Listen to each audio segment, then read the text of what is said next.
All right, I'm going to do 3 special cases for you. Now, these do have shortcuts to complete them, and I tend to do them in my head, but I'm not going to show you the shortcuts. I don't want to show you the shortcuts because I see that students try so hard to memorize the shortcuts and then they get them mixed up with others that they don't work them correctly. So, once again, I have a 1 as my coefficient right here. So I'm going to factor this down as a 1 times 1. Now 4. This right here can be 1 times 4 or 2 times 2.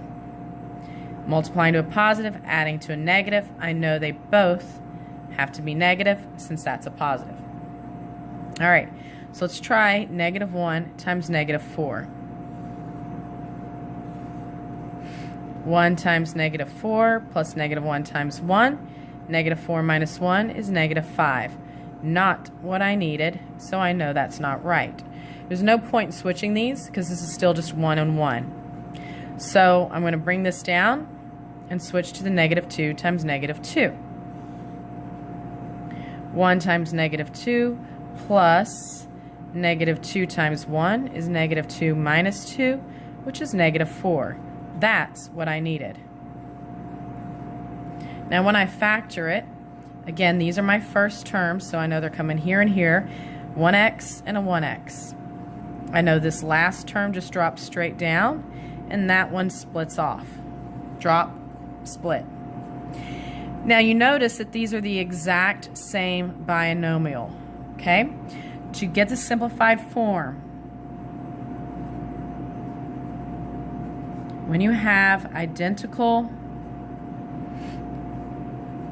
binomials,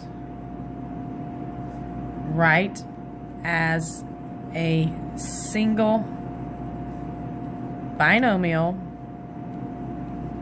raised to the power of 2.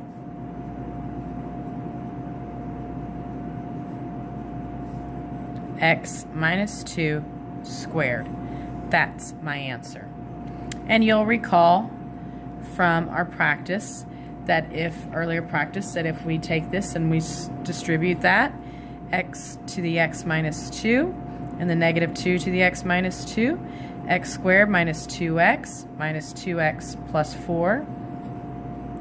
Again, this is what we learned at the beginning of the chapter. Sorry guys, didn't mean to drop the phone. There you go. There's your humor for the day. Miss Govea dropped the phone. Okay, so that's done there. Now, this is known as a perfect square trinomial. This is known, again, as a perfect square trinomial. You will eventually, if you keep practicing, get the hang of recognizing them. Square root of 1 is 1x. Square root of 4 is 2, and you bring down that sign. So now let's look at a number, another one.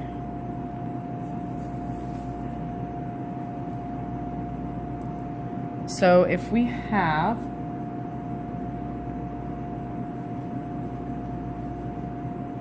this one right here, and I need to factor it. So I'm going to again take the 1 times 1, 9. That factors to 1 times 9 and 3 times 3. Well, this is a negative 9, so you know 1 has to be a negative. So if I take that problem, and let's say negative 1 times 9. 1 times 9 plus negative 1 times 1. 9 minus 1 is 8. Well, there's nothing here. So this is known as a perfect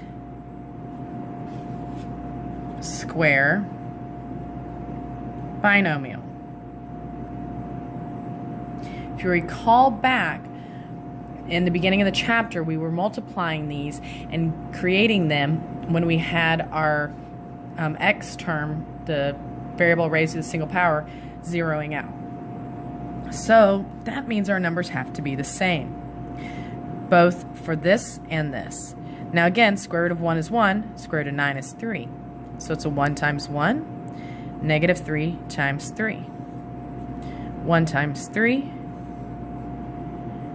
plus negative 3 times 1. Notice my little circle.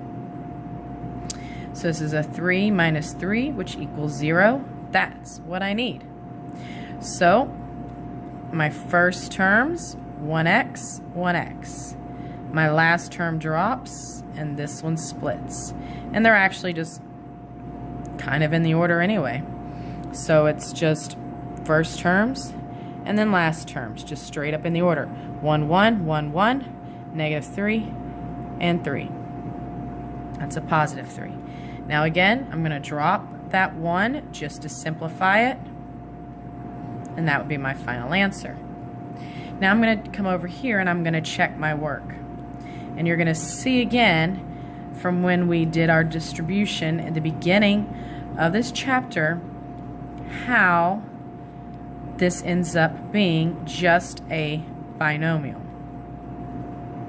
Notice these two terms, when they come together, zero out and make a 0x, which is basically gone. Anything multiplied by 0 is 0, and I know I'm correct.